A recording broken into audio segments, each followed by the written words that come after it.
بەشی 11 لە کتێبی 48 یاسای دەسەڵات.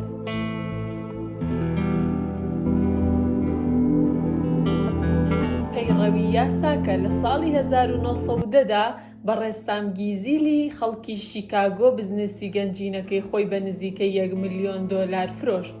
ئەو لە دۆخی نیمچەخانە نشینیەکەیدا گیرسایە و پەرژایە سەر بەڕێوەبردنی موڵکە زۆرەکانی. بەڵام لە ناخەوە سەری بۆ ڕۆژانی کۆنی مامەڵەکردن دەخورا. ڕۆژێکیان پیاوێکی گەنج بە ناوی جۆزێف وۆلی سەردانی ئۆفیسەکەی کرد. دەیویست شوقەیەک بکڕێت کە ئەو بۆ فرۆشتن داینابوو. گیزیل بەندومەرجەکانی ڕوون کردەوە. نرخەکە $8,000 بوو، بەڵام تەنیا پێویستی بە پێشەکی $2,000 بوو بە شێوەی کاش.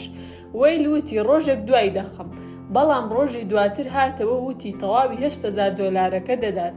ئەگەر گیزیل 2 ڕۆژ تاوەڕێ بکات تا ئەو کاتێکە وەیل ئەو مامەڵەی پێوە خەریکە بە ئەنجام دەگات، تەنانەت لە نیمچەخانە نشینیەکەیشیدا بزنسمانێکی زیرەکی وەکو گیزیل پرسیاری ئەوەی لا دروست بوو کە وەیل چۆن دەتوانێت ئەو هەموو پارە کاشە تەقریباً $150,000 ئەمڕۆ وەها بە خێرایی ئامادە بکات. پێدەچوو وەیل نابەدڵ بێت و بە خێرایی بابەتەکەی گۆڕی، بەڵام گیزیل مکوڕ بوو. دوجار پاش زەماناتی نهێنی پارێزی وەیل ئەو چیرۆکەی خوارەوەی بۆ گیزیل گێڕایەوە. مامی وەیل سکرتێری پێڕێک لە سپۆنسەرە داراییە ملیۆنەرەکان بوو. ئەم جێنتەڵمەنە دەوڵەمەندانە پێش 10 ساڵ کابینەیەکی ڕاویان لە میشیگان بە نرخێکی هەرزان کڕی بوو. ئەوان چەند ساڵێک بوو کابینەکەیان بەکار نەهێنا بوو، بۆیە بڕیاریاندا بوو بیفرۆشن و داوایان لە مامی وەیل کردبوو هەرچەندەی دەکرێ بەدەستی بێنێت بۆ ستاخکردنەوەی. لەبەر چەند هۆکارێک هۆکاری باشی خۆی، مامی وەیل چەند ساڵێک بوو شتێک لە بەرامبەر ئەو ملیۆنەرانە لە دڵ گرتبوو. ئیتر ئەمە کاتی خۆی بوو تا پێیان هەڵڕێژێت. ئەو موڵکەکەی بە $35,000 بە تەڵەکە بازێک دەفرۆشێت کە ئیشی وەیل بوو بیدۆزێتەوە.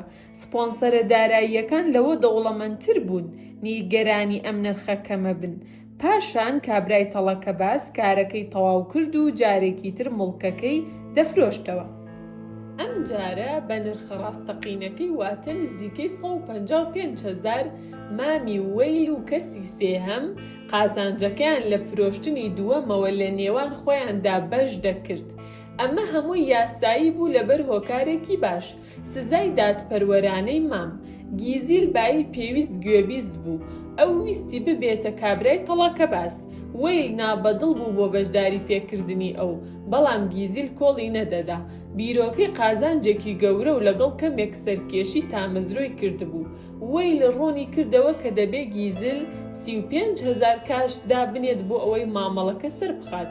گیزیل کە ملیۆنێر بوو وتی دەتوانێت بە چقەنەیەک ئەو پارەیە پەیدا بکات. لە کۆتاییدا وەیل شل بووەوە و ڕازی بوو کۆبوونەوەیەک لە نێوان گیزیل و مامی و سپۆنسەرە داراییەکان لە شارۆچکەی گەیلسبێرگ ئیلینیۆی ڕێک بخات.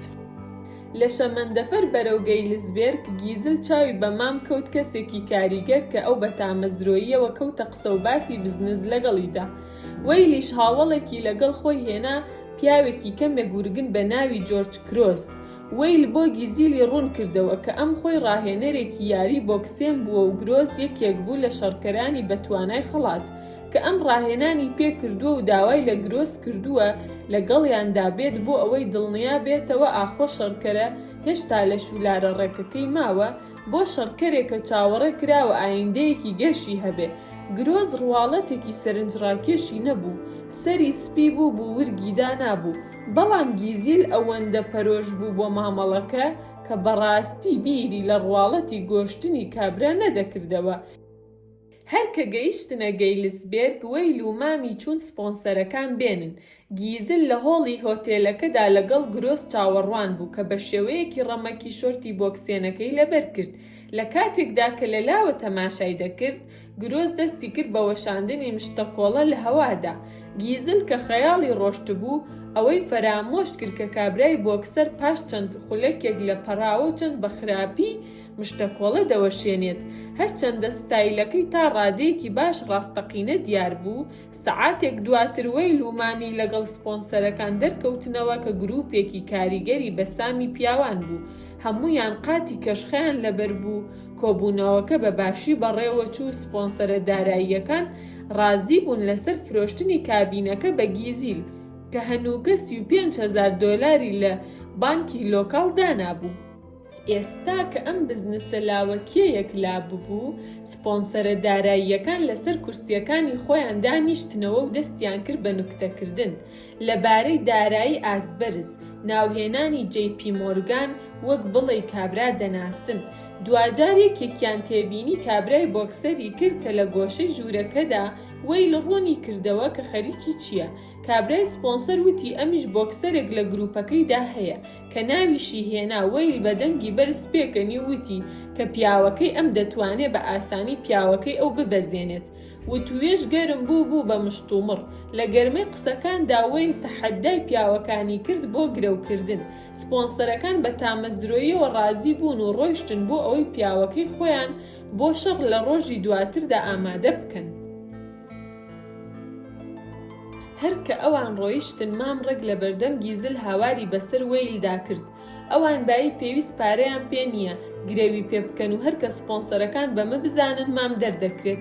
وەیل پۆزشی بۆ هێنایەوە لە بەرامبەر ئەوەی خستوێتە ناو ئەم گێژاوەوە، بەڵام پلانێکی هەبوو ئەو بۆکسەرەکەی تری بەباشی دەناسی و بە بەرتیلێکی بچووک شەڕەکەیان ڕێک دەخست. بەڵام پارەی گرەوەکە لەکوێوە دەهات؟ مام وەڵامی دایەوە بەبێ ئەمە هیچ کەڵکێکیان نەدەبوو. دوجار گیزل بایی پێویست قسەی بیست. لەبەر ئەوەی نەیدەویست بە هیچ ئیرادەیەکی خراپ مامەڵەکەی بخاتە مەترسیەوە، $35,000 کاشەکەی لەبەرشی گرێوی خۆی پێشکەش کرد. تەنانەت ئەگەر ئەمەشی لەدەست بدایە ئەوە پارەی زۆرتری دەهێنا و هێشتا لە فرۆشی کابینەکە قازانجی دەکرد. مام و برازە سوپاسیان کرد بە $15,000 خۆیان و $35,000 گیزل بایی پێویست پارەیان لە بەردەست دەبوو بۆ گرەوەکە. ئەو ئێوارەی لە کاتێکدا کە گیزل تەماشای دوو بۆکسەرەکەی دەکرد کە خەریکی پرۆڤن، بیری بەلای ئەو قازانجەی ڕۆشت بوو کە هەر لە یاری بۆکسێنەکە و هەم لە فرۆشی کابینەکە دەیکرد. ڕۆژی دواتر شەڕەکە لە هۆڵی وەرزشی ئەنجامدرا. وەیلی سەرپەرشتی پارەکاشەکەی کرد. لەبەر حاڵەتی ئەمنی خراپ بووە ناو بۆکسێکی قوفڵ دراو. هەموو شتێک لە ژووری هۆتێلەکە بە گوێرەی پلان بەڕێوە دەچوو. سپۆنسەرە داراییەکان غەمبار دیار بوون لەوەی کە شەڕکەرەکەیان چەندێک خراپ یاری دەکات. پاشان لە پڕێکدا شەڕکەری سپۆنسەرەکان مشتەکۆڵەیەکی توندی بە ڕوخساری گرۆسدا کێشا و بەریدایەوە. کاتێک کەوتە سەرزەوی خوێن لە دەمی ڕژا و ئەو کۆکی و پاشان مت بوو. یەکێک لە سپۆنسەرە داراییەکان کە دکتۆرێکی پێشوو بوو فشاری خوێنی گرت مردبوو. ملیۆنەرەکان تۆقین دەبوایە هەمووان بڕۆنە دەرەوە بەر لەوەی پۆلیس بگات. لەوانەیە هەموویان بە کوشتن تۆمەتبار بکرێن. گیزل کە تۆقی بوو بە هەڵەداوان بە هۆڵە وەرزشیەکە هاتە دەرەوە و ڕای کردەوە بۆ شیکاگۆ و $35,000 کاشی لە دوای خۆی جێهێشت کە دڵخۆش بوو هەر لە بیری خۆی بباتەوە، چونکە ئەم نرخە بچووکە هیچ نەبوو لە چاو ئەوەی تاوانی کوشتنی بکەوێتە ئەستۆ. ئەو قەت نەیدەویست نە وەیل و نە هیچ کەسێکی تر ببینێتەوە. پاش ئەوەی گیزل ڕای کرد گرۆز لەسەر پێکانی خۆی وەستا. ئەو خوێنەی لە دەمی پڕژابوو هی تۆپێکی پڕ لە خوێنی مریشک و ئاوی گەرم بوو کە لە گوپیدا شاردبوویەوە. تەواوی بابەتەکە لەلایەن وەیلەوەدا ڕەژرا بوو کە زیاتر بە کوڕە زەرد ناسراوە و یەکێکە لە کڵاوچیە هەرە ناسراوەکانی مێژوو. وەیل $35,000 لەگەڵ سپۆنسەرەکان و بۆکسەرەکان کە هەموویان هاوڵی تەڵەکەبازی ئەو بوون دابەش کرد. قازانجێکی بچووکی باش بوو بۆ چەند ڕۆژێکی کەمی کارکردن.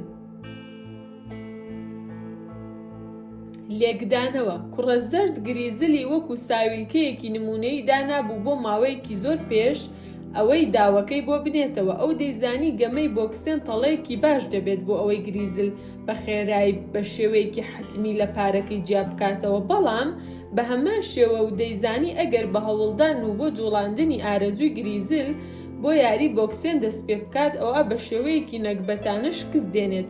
دەبوایە ئەو نیازەکانی بشارێتەوە و سەرنجی بۆ لایەکی تر پەرت بکات، تەمێک بهێنێتە کایەوە و لەم حاڵەتەدا فرۆشتنی کابینەکە. لە شەمەندەفەرەکە و لە ژووری هوتێل ئەقڵی گریزل تەواو بە خستنەگەڕی مامەڵەکە پارەی ئاسان چانسی تێکەڵاوبوون لەگەڵ دەوڵەمەندا قاڵ ببوو. ئەو تێبینی ئەوەی نەدەکرد کە گرۆز شێوەی لەشی تێکچووە و لە باشترین حاڵەتدا لە ناوڕاستی تەمەنیدایە ئەمە هێزی دروستکردنی تەمە. گریزل بە قاڵبوون لەناو مامەڵەی بزنسدا بە ئاسانی هۆشی چووە سەر یاری بۆکسێنەکە، بەڵام تەنیا لەو خاڵەدا کە هەنووکە درەنگ بوو تێبینی ئەو وردەکاریانە بکات کە دەیهێنایەوە هۆشی خۆی، ئێستا ئیتر یاریەکە بەند بوو بە بەرتیلێکەوە نەک هەلومەرجی جەستەی بۆکسەرەکە. گریزل لە کۆتاییدا ئەوەندە هۆشی بە مەرگی بۆکسەرەکە پەرد بوو کە پارەکەی بە تەواوی بیرچوو بووەوە. لە کوڕەزەردەوە فێر بە ئاشنا پەردەی ڵێڵ تەمێکی گونجاو و تەواوە، بە بیرۆکەیەکەوە لە نیشانەکەت نزیک بەرەوە کە بایی پێویست ئاسایی دیارە. مامەڵەیەکی بزنس، تەڵەیەکی دارایی، هۆشی ساویلکەیەک پەرد دەبێت، گومانەکانی کب دەبن. ئەمە ئەو کاتەیە کە تۆ بەهێمنی بەرەو ڕێڕەوی دووەم ئاڕاستەی دەکەیت، واتە ئەو لێژاییەی کە دەستەوەستانانە بەسەریدا دەخزێت بۆ ناو تەڵەکەت.